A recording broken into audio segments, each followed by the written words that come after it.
Hello students, welcome to my YouTube channel Bio is Easy by Ashok Akash.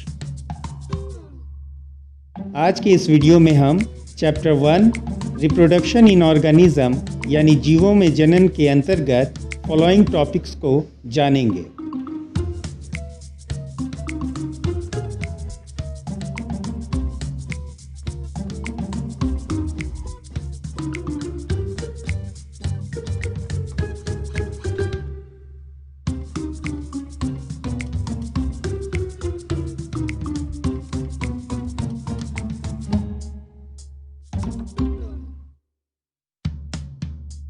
Vegetative propagation यानी वर्धी जनन। Vegetative propagation या vegetative reproduction, जिसे कायिक जनन अथवा वानस्पतिक जनन या वर्धी जनन कहते हैं, वनस्पति या पौधों अर्थात प्लांट्स में होने वाले असेक्सुअल रिप्रोडक्शन की वह प्रक्रिया है जिसमें पौधे का कोई भाग जैसे रूट, स्टेम और लीफ यानी जड़, तना या पत्ती नए पौधे की उत्पत्ति करता है तथा पेरेंट प्लांट से अलग होकर नया जीवन प्रारंभ करता है। वेजिटेटिव प्रोपेगेशन करने वाले प्लांट्स पार्ट्स को प्रोपेग्यूल्स यानी प्रवर्ध कहते हैं। हमें यह याद रखना चाहिए कि एनिमल्स के लाइफ स्पैन में जो पहला स्टेज जुवेनाइल फेज होता है, प्लांट्स यानी पादपों में उसी अवस्था को वेजिटेटिव फेज यानी कायिक अवस्था कहते हैं। उसके बारे में हमने प्रीवियस वीडियो में जाना है। यदि इसे दोबारा जानना है तो उस वीडियो का लिंक डिस्क्रिप्शन में है। वेजिटेटिव प्रोपेगेशन को दो पार्ट्स में बांटा जा सकता है। पहला नेचुरल यानी प्राकृतिक तथा दूसरा हॉर्टिकल्चर यानी कृत्रिम। इन दोनों टाइप्स में रूट, स्टेम तथा लीफ हिस्सा लेते हैं। नेचुरल वेजिटेटिव प्रोपेगेशन अथवा नेचुरल वेजिटेटिव रिप्रोडक्शन यानी प्राकृतिक कायिक प्रवर्धन अथवा वर्धी जनन।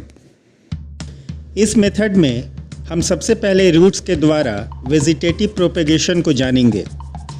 इसमें रूट के अंतर्गत टैप रूट तथा एडवेंटिटियस रूट यानी मुसला जड़ और रूपांतरित जड़ें हिस्सा लेती हैं। इनके द्वारा बर्ड्स यानी कलिकाओं का निर्माण किया जाता है जो विकसित होकर नए प्लांट्स का निर्माण करते हैं। इसके प्रमुख एग्जाम्पल्स हैं शीशम, guava, popular, sweet potato, dahlia तथा एस्पैरेगस। अभी हमने रूट्स के द्वारा नेचुरल वेजिटेटिव प्रोपेगेशन को देखा। अब हम जानेंगे कि स्टेम्स के द्वारा यह कैसे होता है। स्टेम्स के अंतर्गत 3 टाइप्स के स्टेम्स द्वारा नेचुरल वेजिटेटिव प्रोपेगेशन किया जाता है। पहला अंडरग्राउंड स्टेम यानी भूमिगत तना, दूसरा सब एरियल या क्रीपिंग स्टेम यानी अर्धवायवीय अथवा लताएं तथा तीसरा एरियल यानी वायवीय। अंडरग्राउंड स्टेम भूमि के अंदर डेवलप होते हैं तथा इनके द्वारा होने वाले वेजिटेटिव प्रोपेगेशन में प्रोपेग्यूल्स यानी प्रवर्ध अलग अलग प्रकार के स्ट्रक्चर का निर्माण करते हैं, जैसे ट्यूबर यानी कंद, यह आँख युक्त होते हैं, बल्ब्स यानी शल्ककंद, कॉम्स यानी घनकंद, राइजोम्स यानी प्रकंद तथा सकर्स यानी अंतःभूस्तरी। इनके द्वारा वेजिटेटिव रिप्रोडक्शन के एग्जाम्पल हैं ट्यूबर का एग्जाम्पल पोटैटो और आर्टिचोक, बल्ब्स का एग्जाम्पल गार्लिक तथा ओनियन, कॉम्स का एग्जाम्पल जमीकंद तथा फ्रेसिया, राइजोम्स का एग्जाम्पल बनाना, जिंजर तथा टर्मरिक है और सकर्स का एग्जाम्पल मिंट है।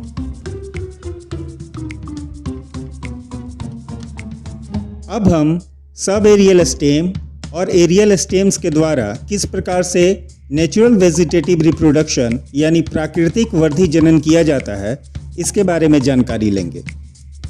सब एरियल स्टेम भूमि पर लताओं के रूप में विकसित होते हैं। इनमें प्रवर्ध या प्रोपेग्यूल्स के स्ट्रक्चर्स हैं। पहला रनर यानी ऊपरी भूस्तरी, दूसरा स्टोलन यानी भूअस्तारी तथा तीसरा ऑफसेट यानी भूअस्तारी का। इन प्रोपेग्यूल्स स्ट्रक्चर से उत्पन्न प्लांट्स के एग्जाम्पल हैं। रनर का एग्जाम्पल है ग्रास या दूब। स्टोलन का एग्जाम्पल है अरवी तथा बनाना। और ऑफसेट का एग्जाम्पल है वाटर हायासिंथ, जिसे हम जलकुंभी के नाम से अच्छे तरीके से जानते हैं। Aerial stems. एरियल स्टेम्स भूमि के ऊपर खड़े रूप में पाए जाते हैं। इसके द्वारा वेजिटेटिव रिप्रोडक्शन या वेजिटेटिव प्रोपेगेशन का एग्जाम्पल शुगर केन में देखा जा सकता है।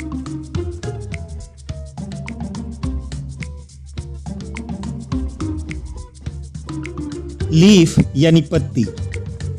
लीफ के द्वारा वेजिटेटिव प्रोपेगेशन के कई तरीके हैं, जैसे विगोनिया नामक प्लांट के लीव्स क्षतिग्रस्त होने पर नए प्लांट की उत्पत्ति कर सकते हैं। वहीं ब्रायोफाइलम की पत्तियों के छोरों पर रूपांतरित कलिकाएं यानी एडवेंटिटियस बर्ड्स उत्पन्न होती हैं, जो कालांतर में नए पौधों को विकसित करती हैं। वॉकिंग फर्न में जब इसकी पत्तियां सॉइल के संपर्क में आती हैं तो नए प्लांट्स बनाती हैं। रूट, स्टेम तथा लीव्स के अलावा बुलबिल्स, जो फ्लावरिंग एक्सिस यानी पुष्प खिलने के स्थान पर उत्पन्न एक मांसल कलिका यानी फ्लेशी बर्ड्स जैसा स्ट्रक्चर होती है, के द्वारा पाइनएप्पल और लिली में तथा ट्यूलियंस जैसी संरचना, जो एक्वेटिक प्लांट्स यानी जलीय पौधों में फूड स्टोरेज करने का कार्य करती हैं, के द्वारा पोटामेगोटॉन तथा यूट्रिकुलारिया में नेचुरल वेजिटेटिव प्रोपेगेशन देखने को मिलता है।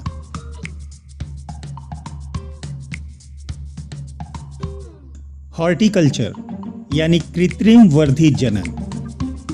हॉर्टिकल्चर एक बहुत ही महत्वपूर्ण प्रक्रिया है, क्योंकि इसके द्वारा बहुत ही सीमित समय में डिजायर्ड वैरायटीज यानी वांछित प्रकारों के प्लांट्स की क्लोनिंग की जा सकती है, तथा साथ ही इसके द्वारा डॉटर प्लांट्स में से पेरेंट प्लांट्स की कमियों को भी दूर किया जा सकता है या नए गुण भी विकसित किए जा सकते हैं। हॉर्टिकल्चर के टाइप्स हैं cutting, layering, grafting, bud grafting तथा माइक्रो प्रोपेगेशन यानी सूक्ष्म प्रवर्धन। कटिंग 3 प्रकार के होते हैं: रूट कटिंग, स्टेम कटिंग और leaf cutting. Root cutting lemon, orange आदि में देखने को मिलता है। Stem cutting rose, sugar cane, tea, coffee आदि में देखने को मिलता है। तथा लीफ कटिंग का एग्जाम्पल स्नेक प्लांट तथा सेंट पॉलिया है। लेयरिंग कई प्रकार की होती है, जिसके example Apple, China rose, jasmine, क्लेमैटिस तथा वालनट्स आदि हैं।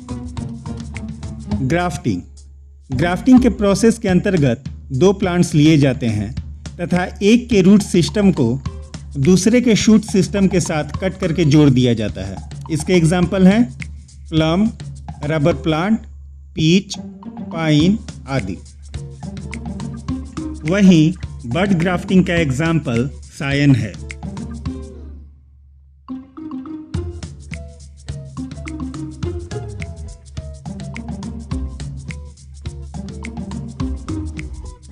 माइक्रो प्रोपेगेशन यानी सूक्ष्म प्रवर्धन। माइक्रो प्रोपेगेशन वेजिटेटिव रिप्रोडक्शन की आधुनिक विधि है।